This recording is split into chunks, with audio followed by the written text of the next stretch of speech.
دا عمل دا د مقدمې د کیس د ګټلو لپاره ډیر بهترین عمل دی. اکثر کسان باندې چا د دروغو څه مقدمه کړې وي، عدالتي کیسونه وي، او بیا خو معاملات زمونږ د ملک یا زمونږ د عدالتونو معاملات داسې دي چې زورور پکې همیشه زورور وي. هر ځای کې دا خبره منل کېږي، سړی پریشانه وي چې پیسې در سره نه وي، یا که پیسې وي خو ته مظلوم یې او ته په حق یې، او وایي چې دا مقدمه دا کیس چې کوم دی دا فیصله زما په حق کې وکړی شي.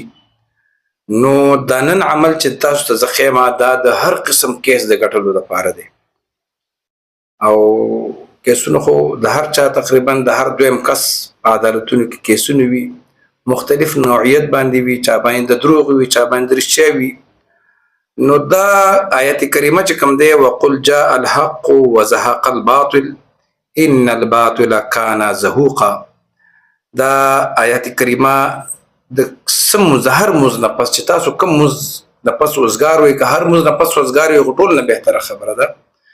چې د هر مز نه پس تاسو وزګار شئ. او دا آیت کریمه تاسو وی چې وقل جاء الحق وزهق الباطل ان الباطل کان زهوقا یوصلو درځل دا آیت کریمه وایي، او د دې نه پس دعا کوي، او دا خپل کیس دا مخې ته د په ذهن کې الله رب العزت ته ورمخې کوي، او دې وظیفې دوران کې دا وایي چې زه دا کم نن عمل چې کوم دا د دې لپاره کوم چې دا کم معامله زما په عدالت کې دا کم کیس چې دی د دې فیصله زما په حق کې وشي. یو خبره درته کوم، دا که چېرته ته په حق ووې،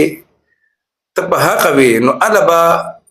دا به چې کوم دی تا ته به دې فایده رسېږي. که چېرته ته په ناحقه وې او بیا یې دا وظیفه کوله، نو په بل مصیبت کې به ګرفتار کېږي. ځکه د الله د کلام سره ټوکې نه دي پکار. دا صرف د هغه خلکو دپاره دي چې دوی مظلوم وي،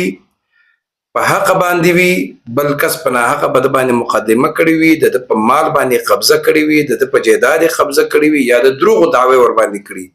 د هغو دپاره دی چې د هر مز نه پس یا چې کم مز نه پس سړی فارغ وي، زنانه یې کوي که نارینه یې کوي،